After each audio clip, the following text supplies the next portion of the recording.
Now I'm going to explain Sindhi idioms of two words and their meaning. I'll explain it in English. This is because there are many young people who are Sindhi and they do have knowledge of Sindhi, they understand it, but they're not that fluent, and their English is frankly far better, even their Hindi or Urdu, than their Sindhi. Now that's the way it is, but many of them want to improve their Sindhi.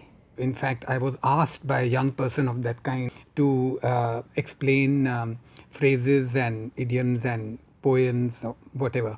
So that's why this video is being made. So one is Ubato Subato. Now this means Ubato is the wrong way round and Subato is the right way round. So if you wear a coat inside out, you're wearing it Ubato. If you wear it correctly with the outside out, it's Subato.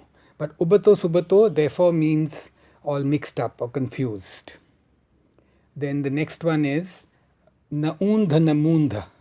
Now I don't know what Undha and Mundha mean individually, but Naundha Namundha means that it's confused, something which is all confused or illogical.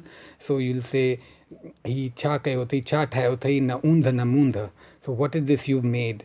There's no head or tail of it, something like that. Then buddhin thi.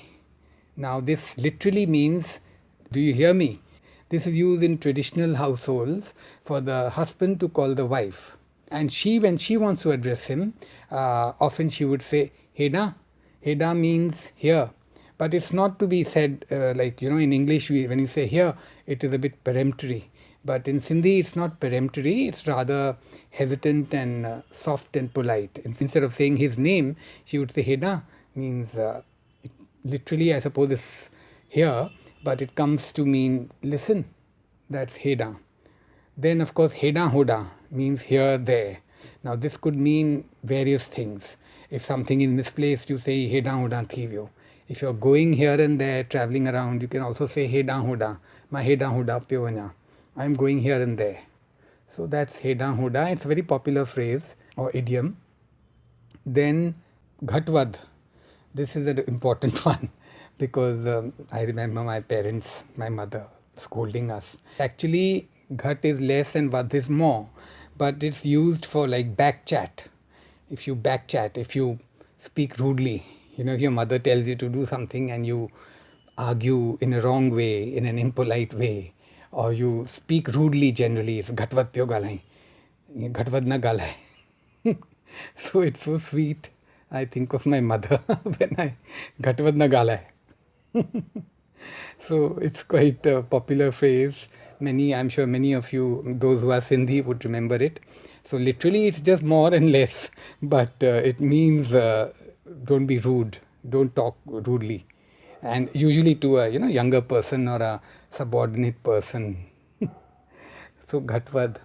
Then there is Het Mathe. This literally means up, down, but it is used to express if something is misplaced. He means jo panno het mate thivyo, kithevyo. So it's like something misplaced. Then another one is dingo pido. Now dingo is crooked or slanting, but I think it's more crooked. And pido is, I think, just a word which rhymes. So dingo pido is something which is all misshapen and crooked and generally misshapen or awkward.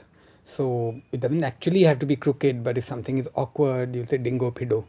And if you make some things don't gel together, if a shirt, I mean a dress or something is designed, anything. So it's misshapen, awkward, literally crooked, but not necessarily only for actually crooked things. Then there's thodo ghano, a little, a lot, which means somewhat.